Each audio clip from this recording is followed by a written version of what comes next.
I'm Prabhakaran. I'm working as a supervisor. Firstly, I would like to know, there is a common saying in most of the religions that whoever follows God's sayings religiously will go to heaven, and if not, will go to hell. Taking this into consideration, I would like to know what will be the status of non-Muslims on the day of judgment. Secondly, I would like to know the importance of the holy month of Ramadan for the benefit of non-Muslims who have come here.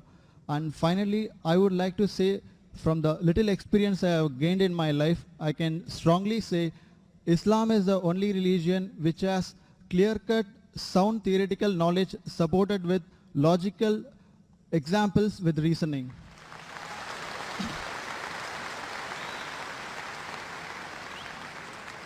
The brothers asked 3 questions or 3 statements he had made. The first question was that all the religions say that if you don't believe in the commandments of God, you will go to hell. What will happen to non-Muslim on the day of judgment?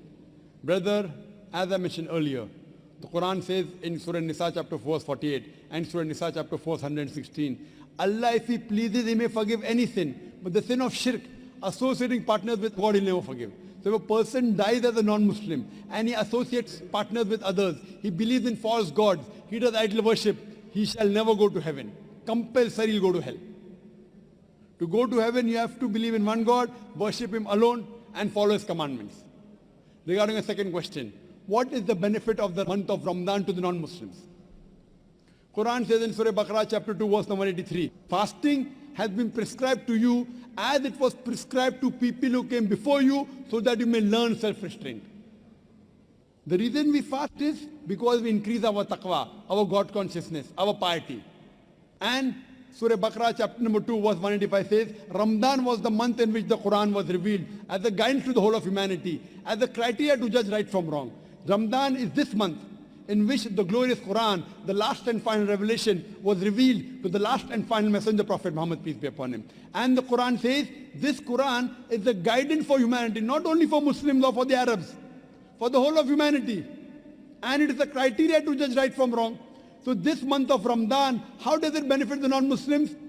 Quran was revealed in it as a guidance for whole of humanity, Muslims and non-Muslims. Furthermore, beloved Prophet Muhammad said, Ramadan is the month in which the Satans, they are imprisoned. The gates of heaven are open and the gates of hell are closed. That means there are more chances you will do good deeds. A person does more good deeds in Ramadan, the chances of him doing bad deeds is less. As far as non-Muslims, the message of Islam may go very well in the hearts of the non-Muslims because the devil, the Satan, the imprisonment. So more chances of the non-Muslims accepting Islam. More chances he'll come closer to Islam. Regarding a third statement, you believe that Islam has got theoretical points in it and it is backed up with reason and logic. So when you agree that Islam then rules and regulations which are backed up with reason and logic, my question to you in this month of Ramadan, then why don't you accept Islam? It is not a question of accepting Islam. For the matter of fact, I do accept all the religions, all the good things every religion is saying.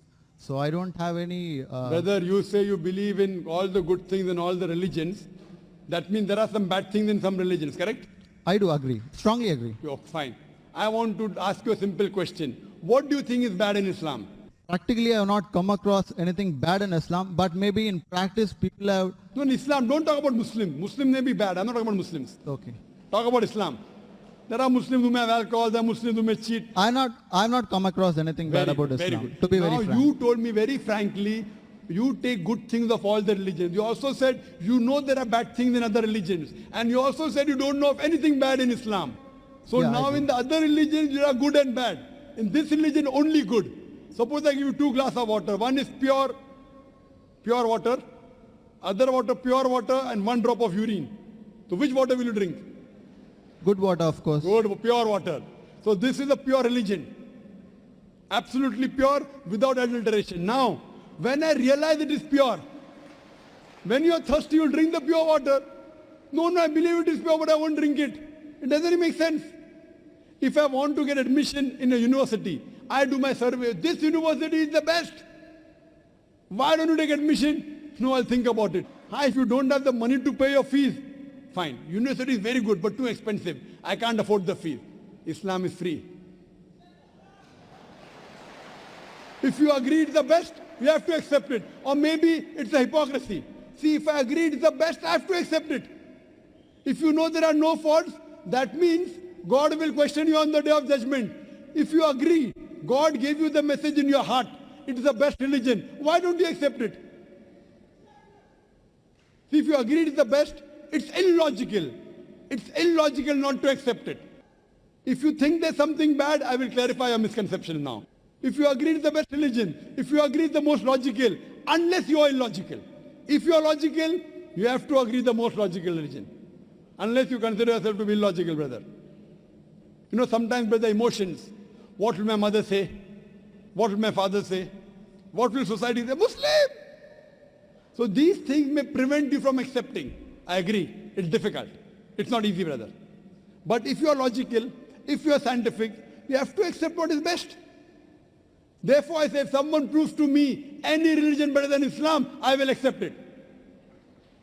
If someone proves to me today, anytime, there's any religion better than Islam, I am ready to accept. If someone proves to me Christianity is better, I am ready to accept Christianity. Someone proves to me Hinduism is better, I am ready to accept Hinduism. I am not just talking. I have discussions with the doctors of divinity, with the top Christians. I am not a scholar, I am a student. I consider myself to be a student of comparative religion. But I have dialogues and discussions and debates with the top scholars of Hinduism. You know the most popular Hindu speaker is Sri Ravi Shankar. Have you heard of him? Very much. Yes, he agreed with the Quran. I'm a big fan of him, in fact. You are a fan of him, mashallah. Have you seen my debate with Sri Ravi Shankar? No, I'm not seeing. So you should see the debate with your hero, Yeah. Sri Ravi Shankar, Sure. and the student of comparative religion. Inshallah, if I get an opportunity, definitely. Yes, and since you agree, even he agreed that God has got no images. He agreed in the truthfulness of the Quran. Unfortunately, he didn't accept it. You know why? If he accepts, he will lose all the following. I agree. You agree. Do you have a following? Do you have a following, brother? No, I don't have any following. Very good. So what will you lose? Maybe some friendship, maybe some relatives. It's difficult. It's difficult. But if you know the truth, you should accept it. There's nothing wrong about it. Actually, so far as of now, I have not thought of about this because this is the very toughest and hardest thing in life to make. Think today in the month of Ramadan. You ask me how does it benefit non-Muslims? It benefits the non-Muslim in opening the heart towards the truth. So I request you to think it over. If not today, yet you have another 3 weeks. Another 2-3 weeks you have till the month of Ramadan. If not today, except in the month of Ramadan, it will benefit you. And inshallah, I can tell you that inshallah, if you accept Islam, all your previous sins will be forgiven. 100%. So today if you accept Islam, if suppose you die today, I can tell for sure you will go to Jannah. I'm not sure about myself, but about yourself I can tell you. Because the moment a person accepts Islam, all his previous sins are forgiven. If you accept Islam and if something happens to you today, I don't know about others. Inshallah, you'll go to Jannah. Thank you very much. So I'm waiting Assalamu for your alaikum. acceptance, brother.